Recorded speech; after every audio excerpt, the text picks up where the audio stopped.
Om Shanti. Good morning.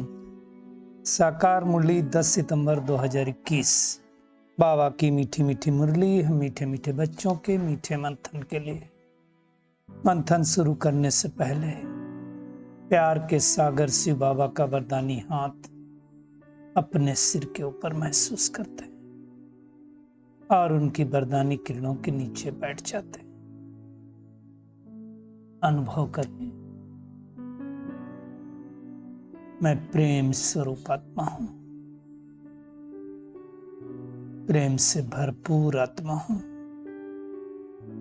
आज मीठे बाबा ने कहा, मीठे बच्चे,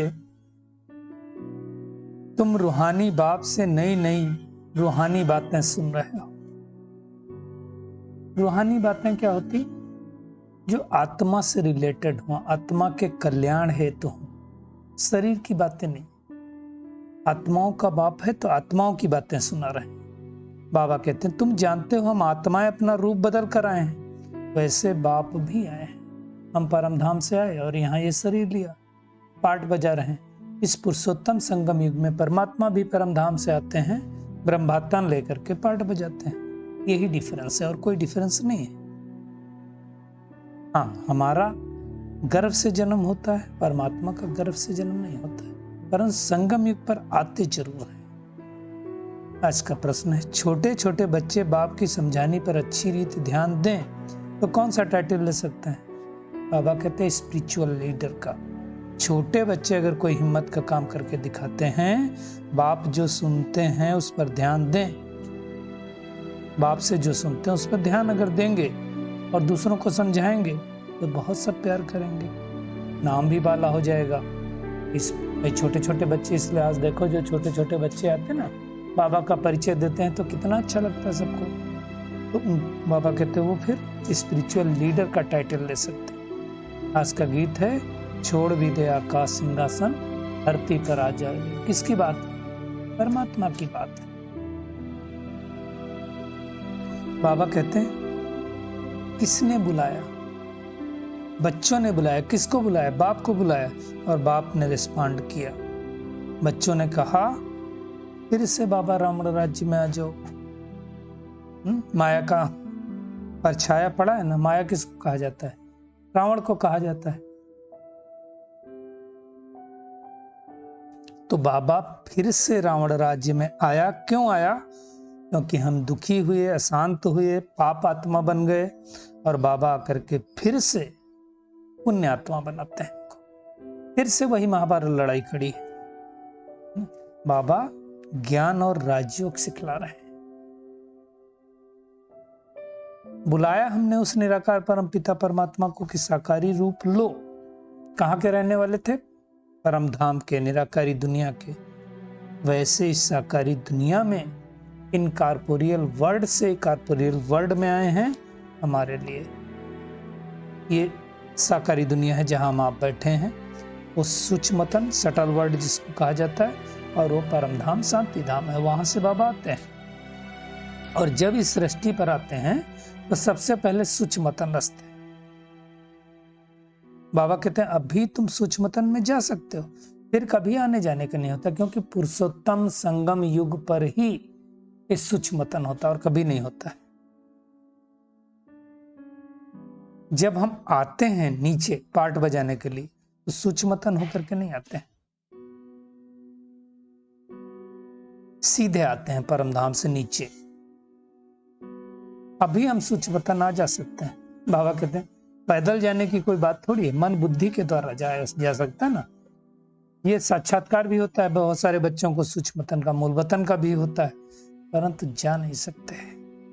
बैकुंठ का भी साक्षात्कार होता है, परंतु जा नहीं सकते हैं जब तक संपूर्ण पवित्र न बने और बाबा लेकर के न जाए। सूक्ष्मतन का भी हम साक्षात करते हैं, सशरीर तो जाते नहीं।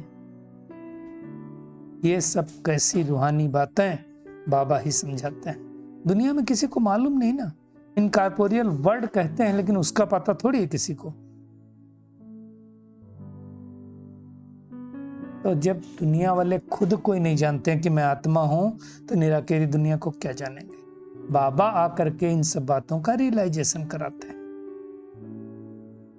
अभी हम बच्चों को बाबा ने बता दिया कि कैसे हमने 84 जन्म भोगा, आत्मा ने कैसे 84 जन्म लिया, ये सारा पार्ट आत्मा में कैसे रिकॉर्ड हुआ है, ये सब बातें बच्चे जानते हैं।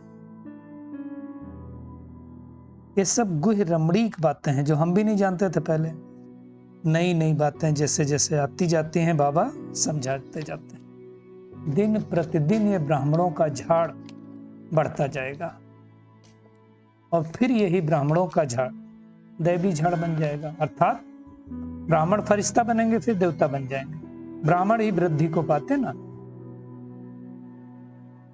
देखने में तो बहुत कम है, लेकिन जैसे पूरे वर्ल्ड के मैप में बाबा समझाते हैं कि इंडिया को देखो तो कितना छोटी दिखाई देती है, लेकिन वास्तव में इतनी छोटी है नहीं ना।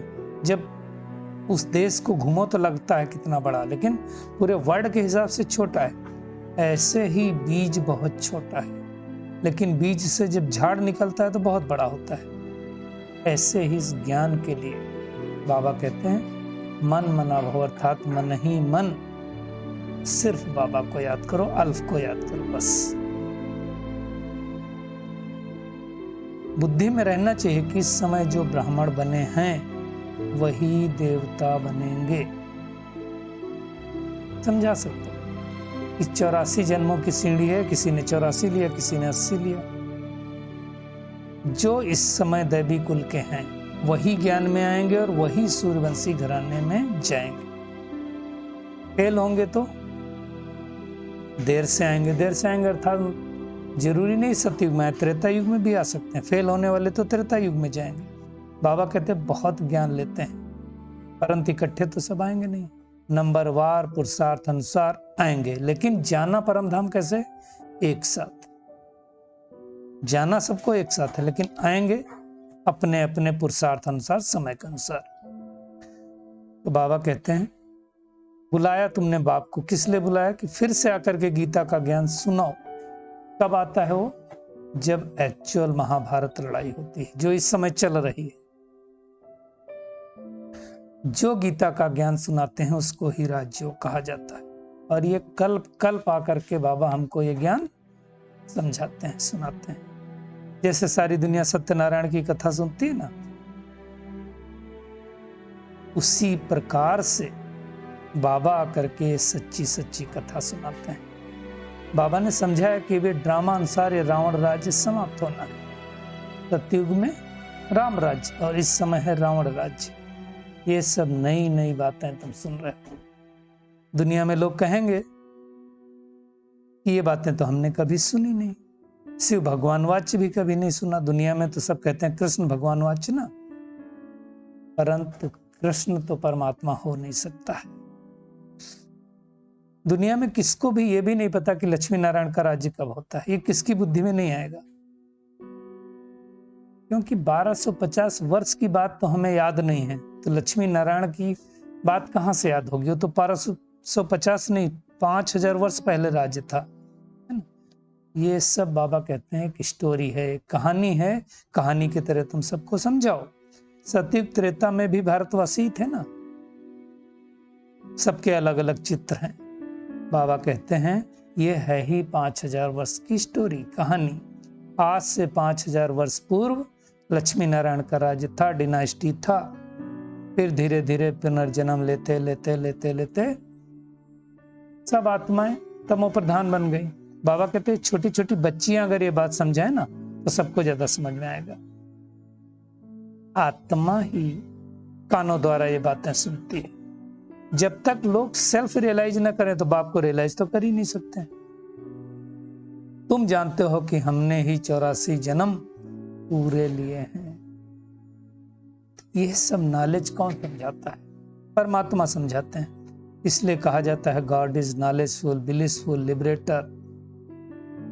गाइड भी कहा जाता है, परंतु कहां को लेकर के जाते हैं ये कोई नहीं जानते हैं। स्पिरिचुअल नॉलेज दे करके हम सबको परम धाम लेकर के जाते हैं। इसको ही तो ब्लिस कहा जाता है, यही तो उनकी आशीर्वाद है।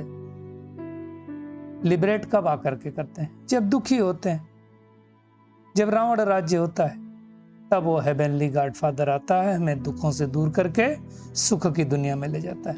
बाबा ने आज कहा, ये बच्ची अर्थात जयंती दीदी को याद किया कि लंदन में जाकर के अगर आप वहाँ जो टीचर्स हैं उनको समझाएं तो लोग कहेंगे बहुत अच्छा ज्ञान है ना।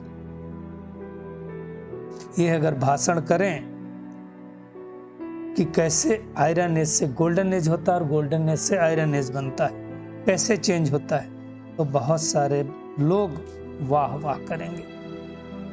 युक्ति से बाबा कहते हैं बच्चों को इस पर समझाना चाहिए कि आयरन एज कैसे होता है, फिर गोल्डन एज कैसे होता है, और गोल्डन से आयरन कैसे बनता है, ये हम बच्चों के सिवाय और किसी को पता नहीं है।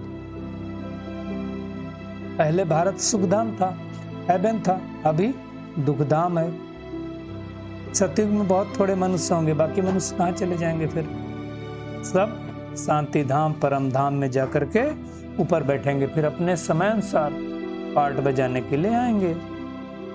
तो ऐसे समझाना चाहिए। बाबा कहते इसमें डरने की क्या बात, सबको खुशी से बताओ कि वर्ल्ड की हिस्ट्री ज्योग्राफी कैसे रिपीट होती है। मुख्य बात क्या है, तुमको याद पक्की होनी चाहिए। जितना जितना बाबा को याद करेंगे उतना उतना पावरफुल बनते जाएंगे। तुमको नॉलेज बाबा दे रहे हैं, फिर तुम क्या करो, औरों को देते जाओ। बोलो तुम किसी को भी बुला सकते हो, हम राजयोग सिखाएंगे। सन्यासी लोग ये राजयोग नहीं सिखला सकते। स्पिरिचुअल नॉलेज है, थोड़ी बहुत गीता में है, परंतु कोई मनुष्य ये स्पिरिचुअल नॉलेज दे ना सके। उस गीता में और इस गीता में जो बाबा सुनाते हैं, रात दिन का फर्क है। गड़बड़ क्या कर दी, सिर्फ श्री कृष्ण का नाम दे दिया इसलिए सब कुछ गड़बड़ हो गया। कृष्ण को ये नॉलेज नहीं है ना, वो तो सतयुग का प्रिंस है, उसको कहां से नॉलेज होगी। तो बाबा कहते हैं कृष्ण की आत्मा जब सतयुग में थी तब नॉलेज नहीं है। कब नॉलेज मिली, जब उसी आत्मा ने पार्ट बजाते बजाते कलयुग के अंत में आई और परमात्मा ने उसके तन में प्रवेश किया, तब ये नॉलेज दी। बाबा कहते हैं कितना सूत मूंझा हुआ। ये सब बातें जाकर के विलायत में समझाओ कि हम तुमको वर्ल्ड की हिस्ट्री ज्योग्राफी समझाते हैं, गॉडफादर कैसे हेवन स्थापन करते हैं, कैसे हेल बनता है, तो देखो वाह वाह हो जाए। प्रैक्टिस करेंगे ना, बाबा कहते हैं तो बहुत अच्छा समझा सकते हैं, फिर नाम वाला हो जाएगा। 7 दिन में भी बहुत बच्चे होशियार हो सकते हैं। बुद्धि में धारण करना और क्या। बाबा कहते हैं बीज और झाड़, इसको ही डिटेल से समझाना है। चित्रों पर बहुत अच्छी रीत समझा सकते हो। मुख्य बात क्या है, बाबा कहते हैं सर्विस का शौक होना चाहिए। जितना शौक होगा उतना ऊंच मर्तबा पाएंगे। नॉलेज तो बहुत सहज है। बाबा ने आज नया वर्ड दिया, इस स्वर्ग के आगे ये पुरानी दुनिया जैसे गोबर मिसल है। जैसे गोबर से क्या होता है, स्मेल आती ना, तो बाबा कहते हैं इससे बॉस आती है, और वो है सोने की दुनिया, ये है गोबर की दुनिया। अब हम शरीर छोड़ करके सतयुगी दुनिया में जाएंगे और वहां प्रिंस प्रिंसेस बनेंगे। ऐसे स्कूल में पढ़ने जाएंगे, यहाँ की तरह नहीं। वहां कैसे पढ़ने जाएंगे, बाबा कहते हैं तुम पुष्पक विमान से पढ़ने जाएंगे। ऐसे ऐसे विमान होंगे जो फुल प्रूफ होंगे। तो ये सब बातें याद करके बाबा कहते हैं बच्चों को खुशी में झूमना चाहिए, रोना नहीं आना चाहिए।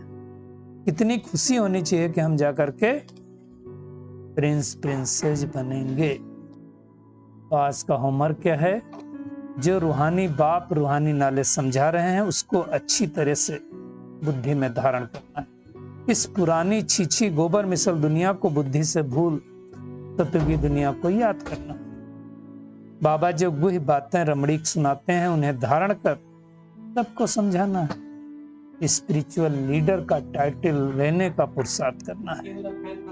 आज बाबा का वरदान है, कर्म करते हुए कर्म के बंधन से मुक्त रहने वाले सहज योगी स्वतः योगी। सहज योगी मतलब जो आसानी से मेहनत नहीं करनी पड़ती, और स्वतः योगी मतलब निरंतर बाबा याद है।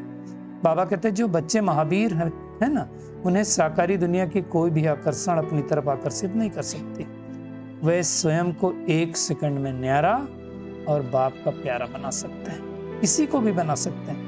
डायरेक्शन मिले तो क्या करो, शरीर से परे शरीर, आत्माभिमानी, बंधन मुक्त, योग युक्त स्थिति का अनुभव करने वाले बन जाओ। जो सहज योगी, स्वतः योगी, सदा योगी, कर्मयोगी और श्रेष्ठ योगी हैं, वही अशरीरी हो सकता है। वो जब चाहे, जितना समय चाहे, अपने संकल्प श्वास को एक प्राणेश्वर बाप की याद में स्थित कर सकते हैं। तो ऐसी मेहनत हमको करनी है, तभी कर्म बंधन से मुक्त सहयोगी बनेंगे। स्लोगन है, एक रस स्थिति के श्रेष्ठ आसन पर विराजमान रहना, यही तपस्वी आत्मा की निशानी है। चलिए परमात्मा किरणों के नीचे बैठ जाते हैं, अनुभव करें, मैं पद्मा पदम भाग्यशाली आत्मा हूं। भगवान मुझे पढ़ा करके प्रिंसेस बना रहे हैं। तो अब इस पुरानी दुनिया को भूल नई सतयुगी दुनिया को याद करना है।